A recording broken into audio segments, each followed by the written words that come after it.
is Julius Boyd, and this is my informative speech on the history of tennis. Have you ever wondered what it's like playing tennis before rackets or rubber balls were invented?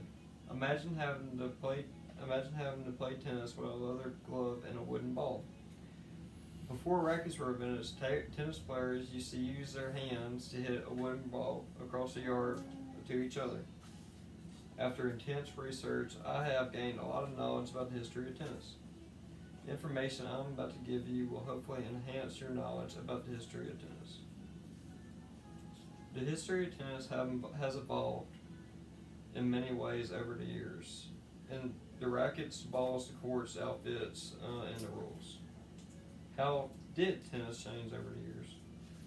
Before the 1300s, tennis players used their hands to play tennis.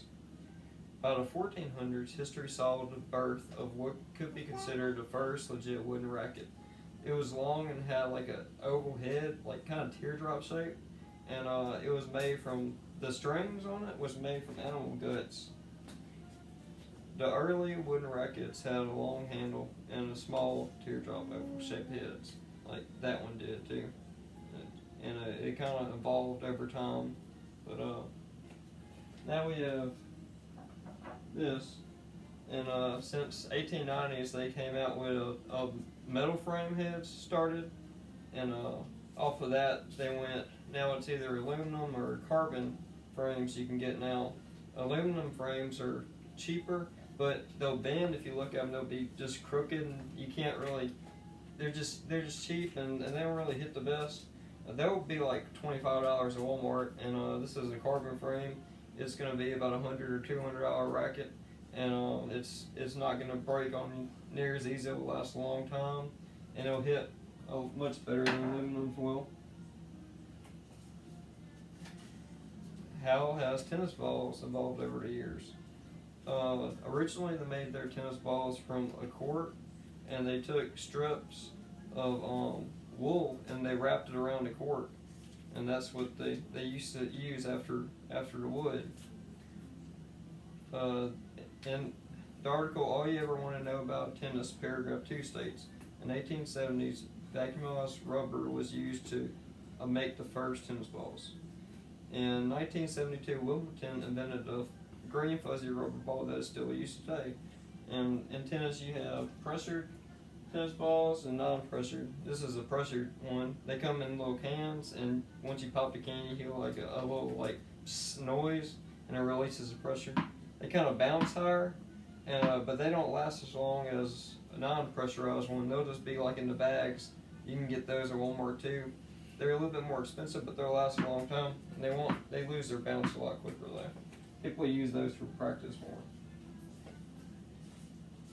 How have tennis courts changed over time?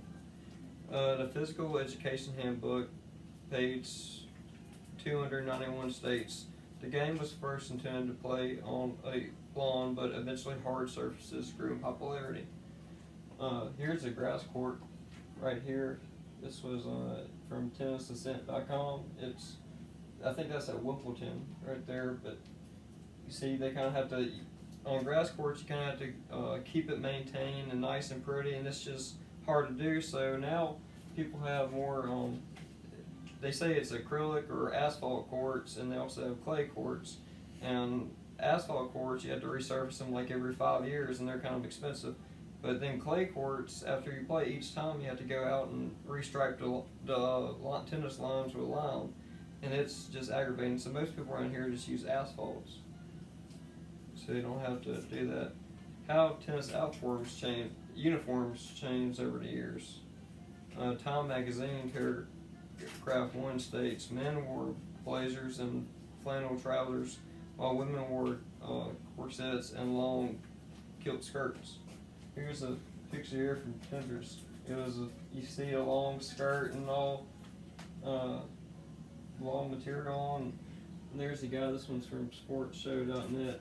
He's wearing just full. It was like a formal, like more event back then, and now it's not like that at all. People are like, well, it's too hot for that. So you see these guys here, they have short sleeves and short pants on, and girls will have just little skirts now compared to a long dress that you wear to church on Sundays. So that's kind of neat there. How has the rules for tennis changed? The rules made by Wingfield were changed a little by the All England's Club, but since then all rules and tennis court requirements have stayed the same. You have to win 2 sets out of the 3 to win a tennis match. Okay, and to win 1 set, you have to win 6 games. You have to win 6 games and win by 2. So you can't win a set 6 games to 5 games. You have to keep going. You can win 7-5. You can't just have 6.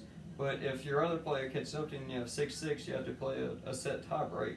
And if you win that, you win 1 set, and then you have to win the other set to win the match over that. That's how play down to win 1 game. You go by score. It's love or 0, and then it's 15, then 30, then 40. Then if you're at 40 and you win the game unless you go into deuce, and then it takes so it could take you all day to play. It could take you a long time, or it could be over just like that. These 5 elements of tennis have each played a role in the evolution of tennis. The history of tennis has evolved in many ways over the years. The rackets, the balls, the courts, the outfits, the rules. Tennis history has greatly changed over the past 600 years. Maybe there are more changes to come centuries from now. Tennis is mostly mental. You win or lose a match before you even go out there. Vanessa Williams. Thank you. That's it.